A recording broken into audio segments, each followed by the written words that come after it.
Hello and welcome to tonight's webinar, Dispute Prevention and Tools for Improving IEP Meetings. My name is Ann Wilson and I coordinate our Alternative Dispute Resolution Project at Peak Parent Center, and I'm also a parent of a student with an IEP. I work on the Alternative Dispute Resolution Project with Catherine Rains, CDE's Dispute Prevention and Assisted Resolution Supervisor in the Exceptional Students Services Unit.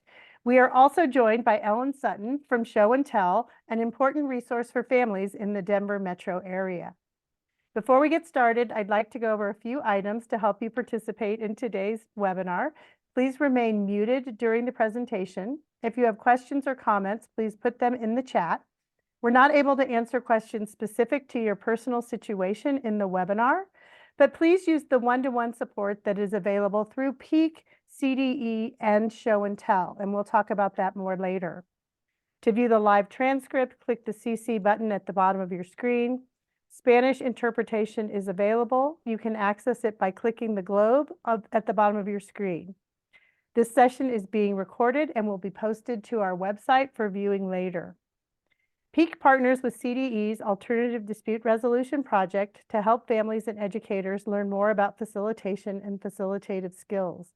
This project is intended to support communication and the early resolution of disagreements.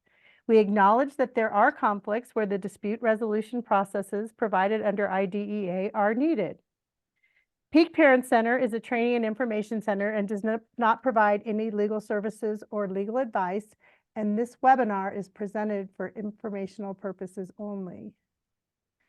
So we'll be talking about a variety of tools in the webinar, and you can access those tools as well as a copy of the slides using this QR code, and I've also put the link to the Google folder in the chat. I'll go over our learning objectives. We want you to learn about alternative dispute resolution and special education meeting facilitation. We hope you'll identify tools to support communication, know where you can get information and support, understand ways to plan for IEP meetings, and identify barriers to team collaboration, and finally develop strategies to keep your focus on your goals. I just like to preview the acronyms that we'll be using tonight. ADR stands for Alternative Dispute Resolution.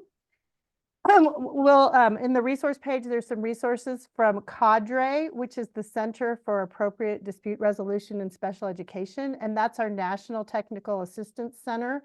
They have a lot of great resources for families on their website.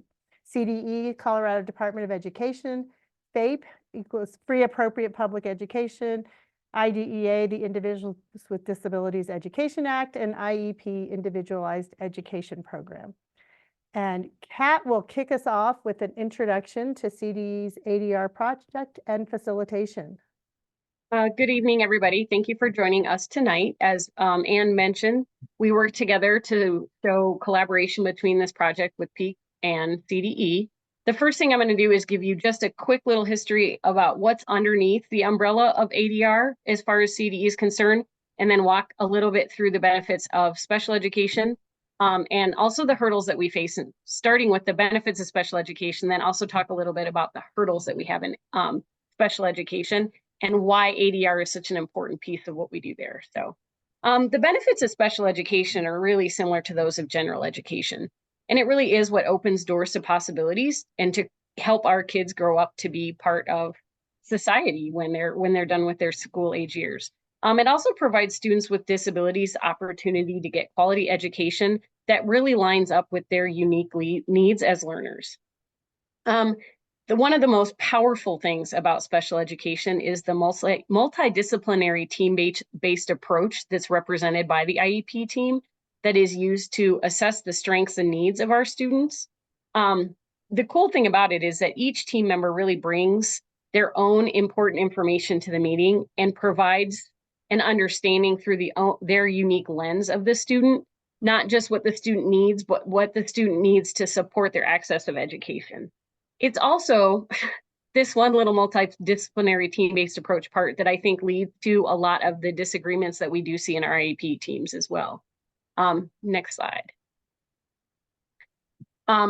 Most of the hurdles that we see in special education impact the development of the IEP. When we first started this work, we used to say that the most disagreements in special education are around the development of the IEP, but the longer I engage in this work, the more I really think that some do, yes, develop at the are part of the development of the IEP. But I think lots of times other smaller issues show up in IEP team meetings because it's the one time when all the adults that are on the IEP team are sitting around that IEP team table talking about the student. And sometimes that's just where they show up. Also, one of the hurdles that we all know about is that there is a natural imbalance of power that exists between sort of the sides approach to the IEP team that can make parents feel undervalued or just sometimes just uncomfortable in these IEP team meetings and in the process itself. We also know that when we get to the point where there are disagreements, the members of the IEP team, whether it's school staff, the administrators, the family support people that join them, often become more focused on the disagreement and how it's impacting the adults in the room than focusing on the student, which was what we're supposed to be doing during these IEP meetings. And that can strain the relationship and make it harder and harder to come to the table at these IEP meetings when issues go unresolved. And the last thing, and this is a really old number, conflict's really expensive. And it's expensive in dollars, as you can see from this 2018 dollar amount. Over $90 million nationally was spent on conflict resolution in special education. Based on what we know is going around the country and even in Colorado, I would hazard a guess that this number is easily doubled by now. But to me, there's also a more important cost to these conflicts, and that is the cost to the relationships of the IEP team members, the students, and what these negative relationships can do to impact their ability to access education, and the professionals that are sitting in the industry all the time as well. As I just mentioned, we have seen a significant increase in accessing dispute resolution options in Colorado. And this isn't just a Colorado trend, this is national as well. As required by IDEA, CDE, or the Colorado Department of Education, offers parents access to IDEA-funded mediation, state complaints, and due process. The fourth option that you're seeing on the graph in front of you is for special education facilitation. This is not a requirement under IDEA, but is seen as a promising and growing practice. And most states have some sort of facilitation option available to IEP teams. If we go through this graph just quickly, you can see that, the only place we haven't seen significant huge numbers is in our due process, but everything else is seeing about the same rate of increase, going to the point where we're almost doubling this year, which we'll know when we get to the end of the school year. Thanks, Anne. This growing use of dispute resolution options was after we saw a growing increase in sort of just general disagreements within IEP teams. And CDE wanted to provide some alternative support systems than the ones that were just required under IDEA to families. And that's when this ADR project really started. And that was back in, I think, about 2013, 2014. And they came up with this mission for the project. And that's what they wanted to do, was provide a funded support system and toolbox of options for all special education stakeholders in order to increase a more collaborative IEP process and maintain those positive relationships that are so important for our kiddos. Through this project, the first thing that CDE identified as something that they wanted to offer the state of Colorado, and when I say CDE, the ADR project was initially a stakeholder group that included, yes, members of the staff at the Colorado Department of Education, as well as members of Peak Parent Center and other stakeholders that included advocates, parent attorneys, parents themselves, and other people in the educational field, including special ed directors and stuff like that. So it wasn't just CDE making these decisions, but an entire group of people that all work in this field. And they chose special education facilitation as something to bring to state. One of the reasons why is that it shows that it can really support those positive relationships and help teams work through issues earlier on. Now, the specifics for special education facilitation are that it's an optional service, but not required under IDEA as of right now. It's voluntary. Nobody has to do it. And while either party may request facilitation, that means the form can be submitted either by a member of the school team or the district, or by a parent or a parent's representative. But both parties, or both someone from the district, the special education director, and a parent must agree to the use of facilitation. And sorry. The whole point of facilitation is to help teams by promoting effective communication and that meaningful participation for all of the team members. The great thing too is that CDE offers this at no cost to parents or schools. And it is available for not just an IEP meeting, but any special education meeting where the team gets together to discuss the student. To request a facilitator, if you've never done so, is really easy. You can go to the CDE's website that's highlighted on the slide, or you can literally Google CDE ADR and click on that link. Once you get to the alternative dispute resolution page, there is a red button that says to click on it to request a facilitation. And once you get there, it's a simple smart sheet form that you can fill out that is then sent to our office, and we will confirm agreement from all parties and get someone assigned to support the next meeting. So we're going to spend a few minutes to talk about the differences between a facilitator or facilitation and other supports that we often see inside, or ADR opportunities that we often see within special education. The first is the facilitator versus an educational advocate.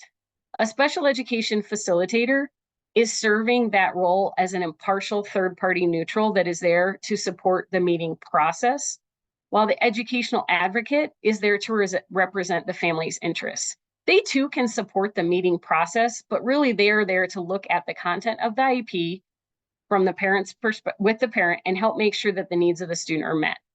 Special education facilitation or facilitators are offered free by CDE, and the family and school district must agree to use the facilitation.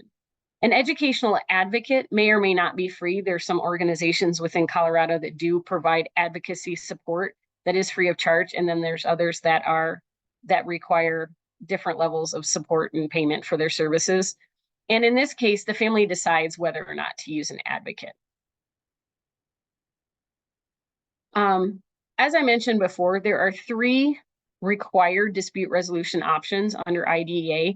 IEP facilitation is not required, but is a 4th operated or offered in the state of Colorado. This slide outlines the basic differences between the 4. One does not preclude you from doing another. You're always afforded whatever is available to you underneath your IDEA procedural safeguards as a parent. But I'm just going to quickly review sort of the differences in the processes when you choose one over the other, or one before another, or however you guys go about doing that. IEP facilitator is a simple request, right? We talked already, you submit the form to the office. Once we get agreement from both sides, a facilitator is assigned to support the next meeting. They reach out to the parties that are identified through the form. It's usually a parent, also the special ed director, and someone at the school level. They come in to that IEP team meeting and support the meeting itself. And the goal of that meeting is to complete whatever process that meeting is set up for. So in most cases, it's to create an IEP for that student. Sort of the next option on the continuum, which also still lies under that umbrella of alternative dispute resolution options, is mediation. Similar to facilitation, a request can be submitted either by the district or the parent to request mediation, and it is also voluntary. So we have to confirm that everybody agrees to mediate in order to move forward. Once we get those confirmations of agreement, a mediator is assigned, and they, similarly to the facilitator, take it from there and will reach out to the parties to schedule a mediation. The difference here is that whereas an IEP facilitator comes into that special education meeting to support the process, the mediator supports a separate process, which is the mediation itself. And the outcome of a mediation is hopefully a signed agreement or a settlement agreement to resolve the disputes that is signed by both parties. The next one we have is when we start getting into what we call third-party decision-making options. The first of which is a state complaint. Anyone can file a state complaint once it's received and accepted by the Colorado Department of Education. the other party that didn't file files a response.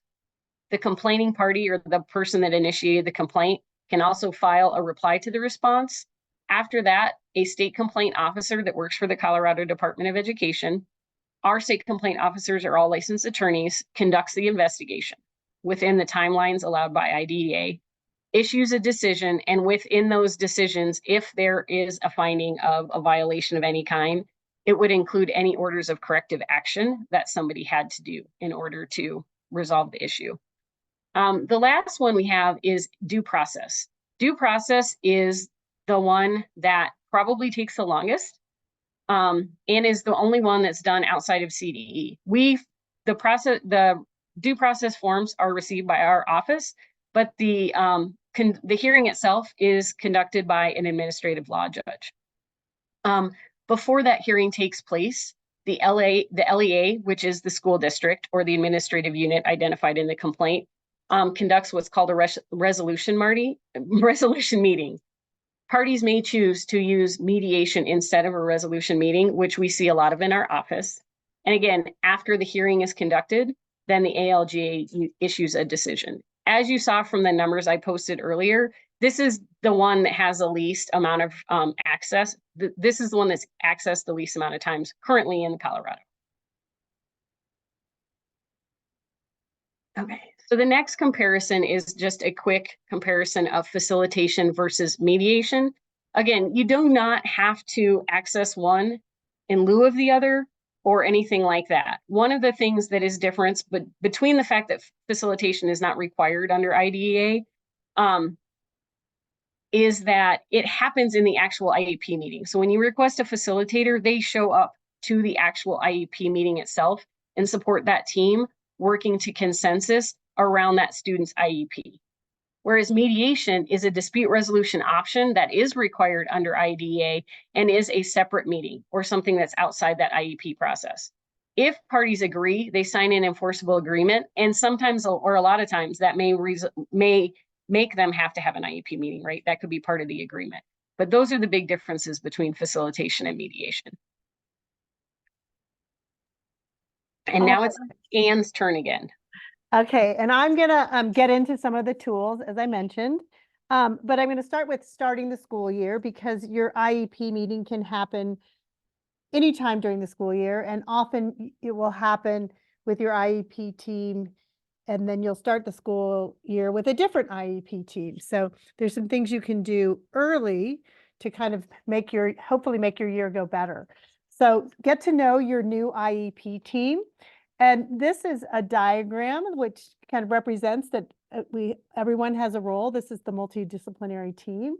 They are all in a circle, representing that it's not one side against the other, it's the team working together. And in the Google folder, there's a handout that has a little more detail and information on all of the people at the table. But again, it's the student, if appropriate, and the parents, regular education teacher, unless the student doesn't participate in the regular education classroom, a school system representative.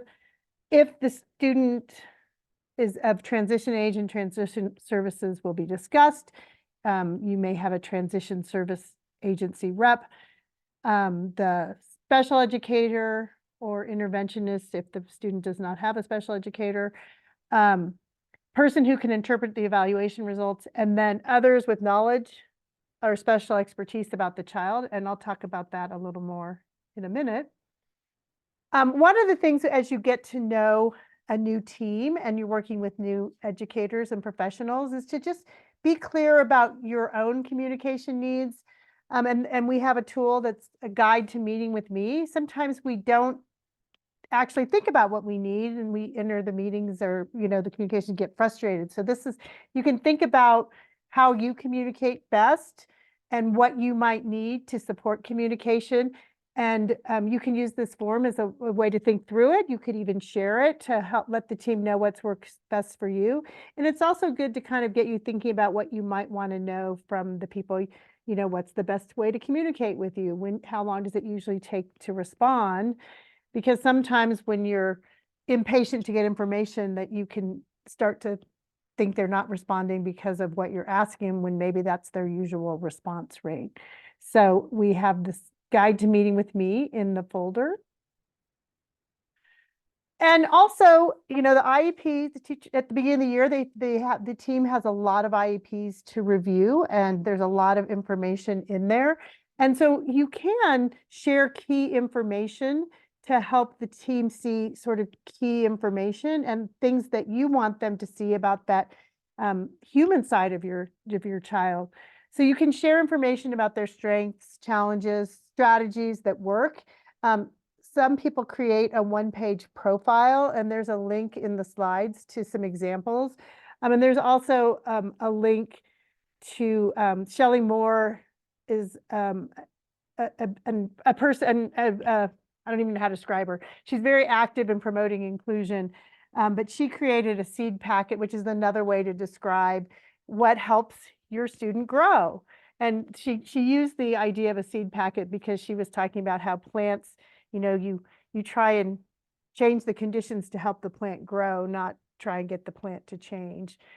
So those are some ideas of some quick references, or you could create whatever you wanted to give just quick information about key information and how you want your child to be seen. And if you make one of these with your child and work with them over time, that can really help them build self-awareness, which is really important for them as they move towards secondary transition. Sometimes there's misunderstandings about the IEP and what the rights are. So do what you can to be as informed as possible. You get those procedural safeguards at every meeting, and they're very long and dense, but you know, just scan the headings so you have a sense of what's in there. I mean, you can ask questions. You can contact CDE Peak and/or Show and Tell, or all of them, and we'll give that contact information in a second. And we also have a guide that is getting started with special education, which I hope is in the Google folder. If not, I will add it after this presentation. So for statewide resources for families, CDE has a question line that parents or professionals can call, and that number is listed there. And they also have an email, so you can get questions answered. And Peak Parent Center also has parent advisors who are available to answer your questions about special education, or if you're wondering about community resources or just how to navigate an issue. And so that contact information is there. And I'm going to let Ellen tell you about Show and Tell. Okay, yes. So we are, instead of being statewide, we focus in on the Denver metro area. There's the 7 kind of surrounding counties. So Adams, Arapahoe, Boulder, Broomfield, Denver, and what else? Jeffco. And I always forget one, but you can always look on our website. But essentially, it's the Denver metro area. And we also focus on reaching more families of color, but anybody with any person with a disability in their family can reach out to us for help. And I do one-on-one parent advising with folks. So if you have any questions about dispute resolution processes, or, you know, oh, my child just got diagnosed, I need help, I don't know where to start, you know, we can help you with that. And then we also do larger group workshops, so similar to this one, but on other topics related to special education and disability. And we are also happy to come to your group. So take a look on our website as well to see kind of what topics we talk about. And if you're interested in learning more about any of those, you can give me a call or schedule a workshop with us. And then I can also help you navigate different resources. So if you're looking for like an ABA therapist that takes your insurance, I can help you find those things so that you don't have to kind of work through the world of Google and then call 10 different places. I can help you through that process as well. So definitely reach out if you're in the Denver metro area and are looking for more help with disputes or any topic within special education. Thank you, Ellen. And now I'm going to talk about planning for the IEP meeting. One of the key parts of the IEP process is parent participation. And in order to participate in the most meaningful way, you want to do some planning for the IEP meeting.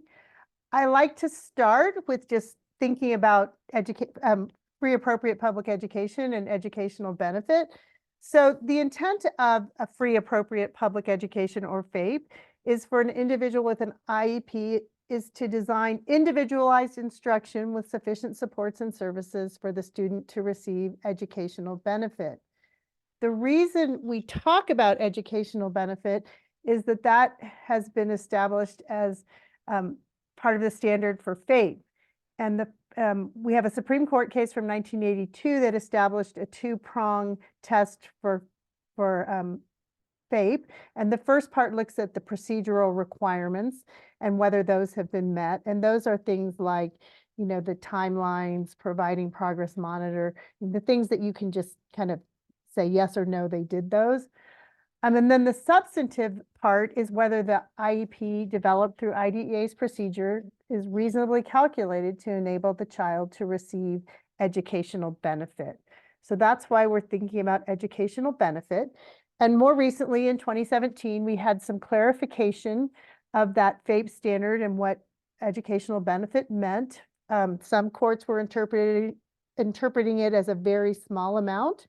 And so this is just part of the language, but they said that a school must offer an IEP reasonably calculated to enable a child to make progress appropriate in light of the child's circumstances. And so the IEP team needs to understand the child's circumstances and then make sure that they're making challenging goals appropriate to those circumstances. So this is another tool. We call this the FAPE continuum.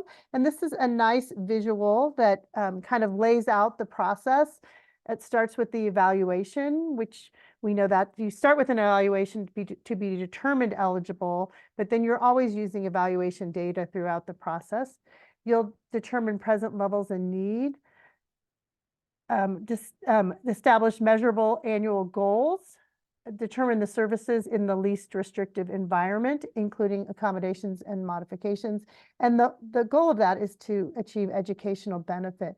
So this tool is also in the Google folder. It's a nice visual to kind of, you know, have in mind when you're thinking about the IEP meeting and also as you're going through this. And if you have a facilitator in a meeting, they will use this tool. It's really important to provide your parent and student input in the meeting. And so if you think about that, rather than just kind of waiting for someone to ask you, kind of think about it in advance. You can keep notes regarding your child's strengths and interests, behavioral performance, social interaction. If you have specific concerns or specific goals related to your future plans that you want to have goals to work toward, you can share that during the IEP meeting. There's actually a section for parent and student input that you can include a narrative statement that you want. And then also you want to be providing input as you develop the goals and the supports. Another tool we have is a parent input to the IEP form. And that is a fillable IEP that you can use to keep track of your information. Some schools will have a form that they like you to use, or some teachers might have you use a form, but if they don't have one, this is one that you can use. Think about your priorities before the meeting. There will be times when you'll need to compromise, or you might have to sort of decide what you want to focus on. Sometimes there are more things that our kids need to work on than they really have the capacity for.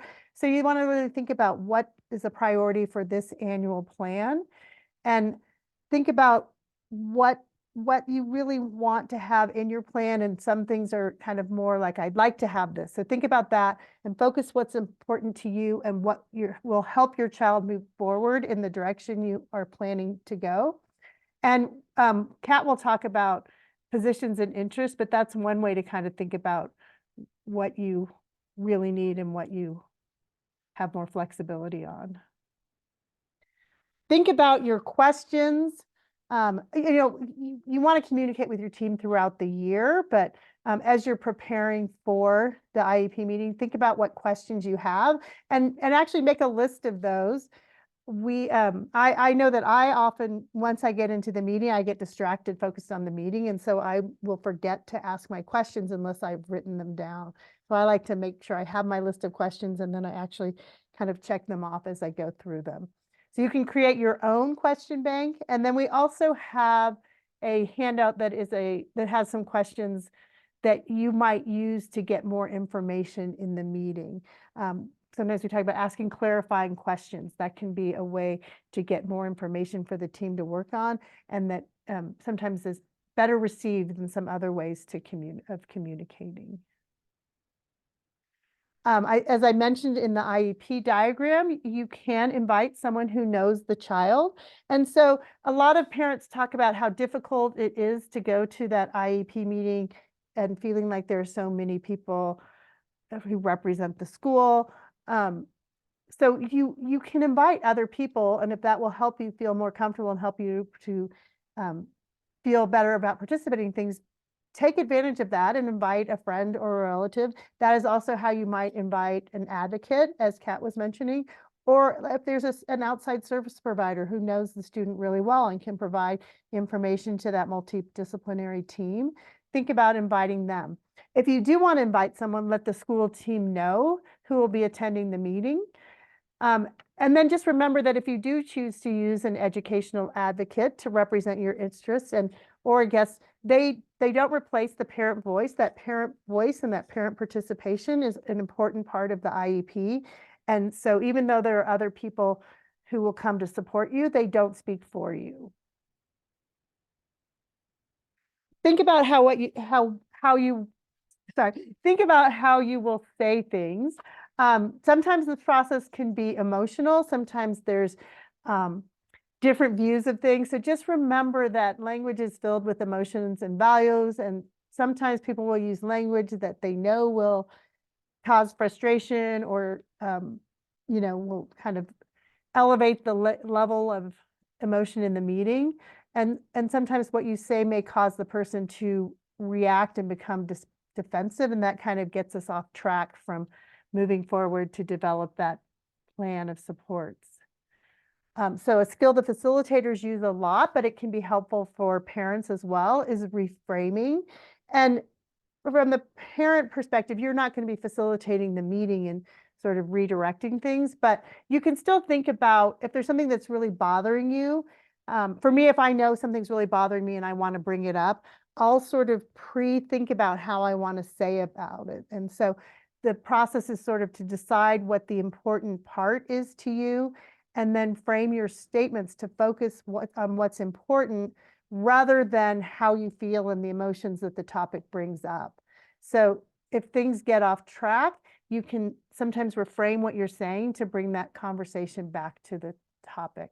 And there's a Google folder handout that gives some reframing practice. So just an example of something before you speak, someone might say something and you might not believe what they're saying, and you might want to just say, you're exaggerating, you can't keep me from visiting the classroom to see for myself.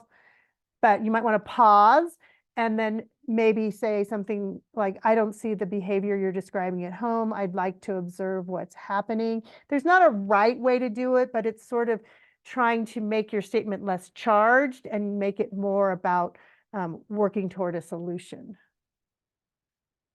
So when you're at the meeting, keep your focus on your child and your priorities for the meeting. Take your notes and your lists of questions, and then remember to ask your questions. And try not to react to statements that are upsetting. There will probably be some. And remember, it's perfectly okay to take a break. If you need to just take a break, so can we take a pause? That's perfectly okay. So Kat's going to get into the interesting topic of what causes conflict and what can get in the way, but also how we can use it to make a better IEP. Thanks, Anne. So yes, we're going to talk a little bit about what gets in the way sometimes of our meetings feeling like they're as productive as they could be. And Anne already mentioned this before, but a lot of what we see as facilitators when we show up in meetings is this idea of what are we talking about here? Are we talking about someone's positions, or are we talking about the interests as it relates to a certain issue or topic that's being discussed? So the first, next slide. The first thing that's really important to understand when we're talking about positions versus interest is just having a shared understanding of the three terms that are involved here. The first one is the issue, or what we're there to talk about, the topic. It is an identifiable or concrete question that must be addressed to reach agreement. And things in an IEP meeting that typically fall into this issue range could be a specific goal or how that goal is written. It could be accommodations, what a child needs or want, or what a family wants for that child in the classroom, whether or not a child qualifies for ESY, the amount of service time, or the service providers that are supporting the student. Those are just basic things that we see a lot that would fit into the issue category when we're talking about positions versus interests. The next thing that is really important to understand is the position itself. And that is where a party or a person stands on an issue. It is what we call the demand or the bottom line or the ultimatum. Or in some cases, when things get really heated, it could be even considered a threat. And here's why this is really important. It is what the person or the party says they want. The important part here is also to understand the idea of interest. And that's the motivation behind what a person says they want. It could be a concern or a hope for an outcome, a desire, or it could be value driven, but it is the why behind the what they say they want. A lot of times when we're talking about positions versus interests, or positions and interests, we talk too much about the what is happening, the surface statement, the hill you're willing to die on, whatever it is that you're talking about, and we don't focus enough on the why. Because once we get to the why, it's a lot easier to have a conversation and reach consensus as a team. So again, when we're talking about positions versus interests, the position is what you want to happen. It's the service statement that you're where you stand and what you're saying out loud to a group of people, whether it's an IEP team or in any other situation where these things arise. The example we use a lot of when we talk about this with regards to special education is the request for one-on-one paraprofessional support. And we use it because it's pretty easy to identify and work through in this context. The interest, or the why you want it, or the underlying reason, what's below the iceberg, water level of the iceberg, is the why. Why do you want this? What is really behind the request for that one-on-one paraprofessional? In this case, we use the example that the parent or the person requesting the one-on-one paraprofessional is doing so because they want the child to participate more in the general education classroom. When we get to the why, because I want my child to participate in the general education classroom, it gives us something we can discuss and identify other possibilities or other things to work towards in consensus. Including things like, consider this example that we're using, consider ways to include the student in the general education classroom without one-on-one support, right? Once you get to that underlying reason that it's about accessing general education, you can talk about, yes, what a one-on-one paraprofessional could do in the general education classroom, but also dig into a lot of different ideas or possible solutions that could be included. When I have facilitated meetings in the past that had some of these questions, had this topic raised for this specific reason, they ended up talking about other things they could offer the student, a buddy system, picture schedules, using other peers in the classroom to support them when they're in the gen ed setting. All of those other things were able to be brought to the table and discussed as options once the team was able to identify the why. So the other thing we're going to talk a little bit about is conflict itself and sort of the sources of conflict that seem to be most common in most of our IEP meetings. So first and foremost, I want you to think for a minute about what word enters your mind when you think of conflict. How would you describe it? Feel free to let me know or put it in the chat. I can tell you when I first started doing this work, the thing that came to, actually, I'll say before I started doing this work, so maybe it's the first training I attended, somebody asked me the same question, and what came to my mind was all the military things that we've had during my lifetime at my age that we called conflicts because they didn't have the congressional authorization to be considered wars, right? So my understanding was pretty stressful, right? That's a lot of bad things with conflict. Other comments that I just saw in the chat were stressful. Thank you for that one. And along with another one that comes up a lot is something to be avoided, right? Something that doesn't feel good. We don't like it. But truthfully, conflict is just a signal or a message that something isn't working and needs to be different. And it's okay for things to get a little messy while we try to work through it. I also think that when managed appropriately, conflict is an opportunity and conflict is positive. And it's positive when it gives people an opportunity to consider different ideas or alternatives. Like the one-on-one example from the previous slide, if you get to that underlying why and not just the statement itself, it gives people a lot more to talk about, right? Where they can come up with different ideas, solutions, and alternatives to support your student. It also, when you engage in it in an appropriate way, results in increased participation of the team members on an IEP team. And when decisions are made, it leads to more commitment to the decisions and the goals of the group. The decisions made when people engage positively in their disagreements or their conflict actually results in more durable outcomes for our students. It also, in a lot of ways, just provides some issue clarification. We can make sure that we're using words the same way, clear up any misconceptions when we take time to have these conversations. And it also gives us a chance to learn more about each other and the members of the IEP team, and helps us work better together in the long run. Now, the uncomfortable part, the part that we put in the chat box and my idea of wars and all of that sort of stuff, is more of this idea of the destructive kind of conflict. And that is the stuff that really feels icky. Conflict is destructive when it leads to feelings of bullying, harassment, or discrimination. It becomes destructive when it takes the energy away from the important issues or tasks we're there to talk about. In the case of IEP team meetings, frequently it's when the adults in the room just become focused on the other adults in the room, and we stop paying attention to the student and that plan of support that we're there to develop. It also tends to result in feelings of polarization, where instead of coming into a room and feeling like we're a team and we're there to talk about a specific student from our roles, it becomes more polarizing. That's when we start hearing the languages that represent the sort of us versus them ideas. And it's exhausting. It really breaks down morale of people, and really makes people not want to come back to meetings. So when we facilitate IEP meetings, we have noticed over the years that one of the best ways to work through conflict is to try to identify what we call the primary source of conflict.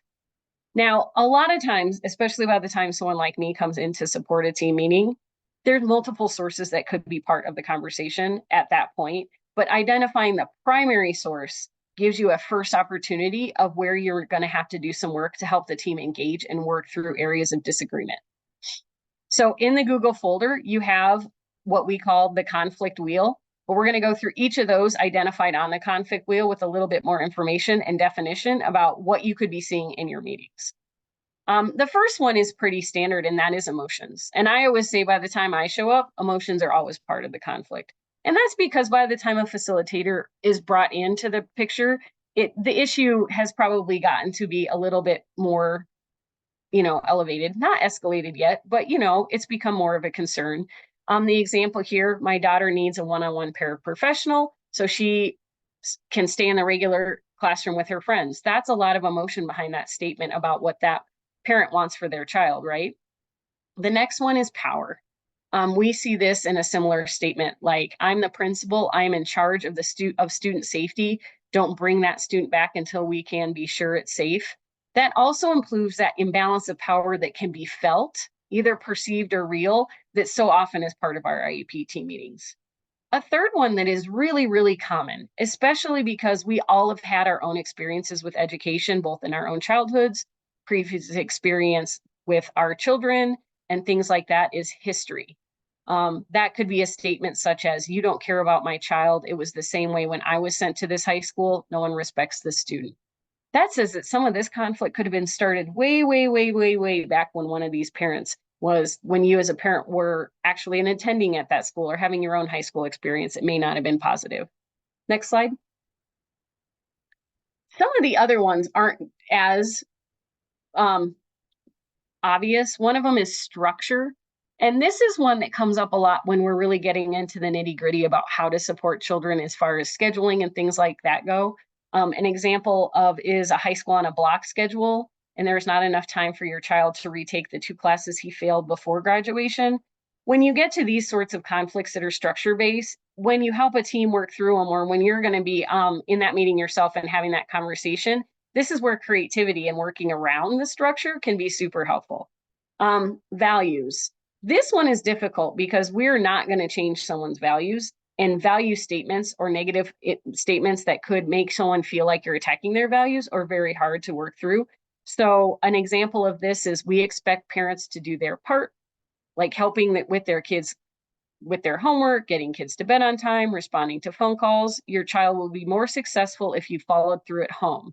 A statement like this would be very, very, very difficult to work through, but it can also, because it makes us feel like we're being accused of being bad parents.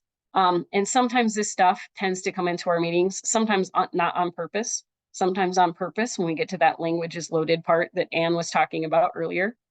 Another part of the conflict wheel that I personally think, along with emotions and communication, which is on the next slide, is part of every single IEP meeting I have ever facilitated, and that is data. How can you say my son is making progress? He is getting further and further behind his peers. This statement is made and probably is very valid without an understanding of what the data is that we're looking at. So making sure that we ask clarifying questions so that we understand all the different types of numbers we are seeing at IEP meetings can really help us make sure that we're all having one conversation as a team. Because what I understand to be making progress for my student may not be the same as what that 5th grade teacher has in mind when they're talking about my student making progress in their classroom. I was going to say the last 3. I think this is the last 3 on the conflict wheel. Are culture, communication, and personality. Culture affects conflict because it's embedded into everything that we do. There's the culture of ourselves, our homes, our upbringings, the background and beliefs, and all of those sorts of things that we bring into the IEP meetings. There's also the culture of our school buildings and of communities and education. And all of this can really impact the words that we use and how we present ourselves in IEP meetings, no matter what role we have, and can cause some conflict. Communication will be part of any of them. And that really is that full of communication when we're not really clear and transparent and taking the time to make sure we're asking the questions that we need answered, and also giving other people a chance to ask us the questions that we can help them understand us better, can lead us to draw conclusions based on previous experiences and interactions and make assumptions about what other people are saying and why, and really can reinforce some of the conflicts and lead to further breakdowns in communication and a more escalated conflict. And then personality is the last one. And truthfully, really that is not everybody is going to like each other, and not everybody can get along. And sometimes that does lead to a certain amount of conflict in our meetings. Okay. So we're going to go back to my conversation just for a brief thing about data. Do we have what we need? Another tool that is in your Google folder for this training is something that we call the evaluation wheel. As facilitators and people who work on improving communication between teams, the use of visuals to support the words we use is super important. And this specific visual is a just simple circular diagram of all the different areas that could be evaluated for a student, used as an evaluation for a student with a suspected disability. It doesn't mean everything has to be done, but this helps teams identify what could be part of a suspected disability. So it could be, if appropriate, include health screenings, vision, hearing, social emotional functioning, general intelligence evaluations, academic performance, communication or communicative status, and also motor abilities. This is really good for just having that conversation to make sure you've had the discussion and identified all areas of suspected disability that you want to take a look at. Another visual that can be really important and help with all of the data and numbers that we talk about in our IEP meetings is a simple bell curve. There's one in the Google folder if you want to take it with you to a meeting. It's really helpful, and you can use it and plot the data that you're being given if you're like there for an evaluation meeting or you're getting an update on present levels or anything like that. This can present a lot of really simple visual information when a lot of the evaluation reports have a lot of additional language in them too. I always recommend using these in meetings. So in closing, if I have to say this, engaging in conflict can be healthy. And I actually think it is healthy to engage in healthy conflict. It helps IEP teams stay positive. It improves their relationship and helps them stay focused on the student and learn more about each other and how each other sees the student. It is invaluable for resolving our disagreements and keeping them becoming escalated to full-blown disputes. And really, it improves our outcomes for our students and gives teams the ability to work through other issues when they arise later because they've been successful in the past.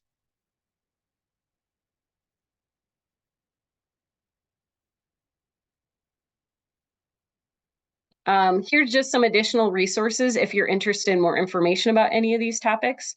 The CDE website, linking just to our page, some more information from Peak, Cadre, which we mentioned at the beginning, and just a couple other different resources to talk more in depth about both the brain science of conflict and IEP facilitation. You can always reach out to Ann or I if you have any additional questions or anything that's too specific to bring up in this setting.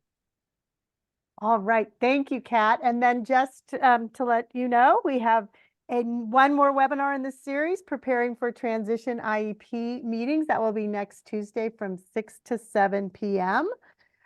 So thank you to our presenters and to our participants for joining us today. And again, if you would like more information, please contact Peak CDE or Show and Tell.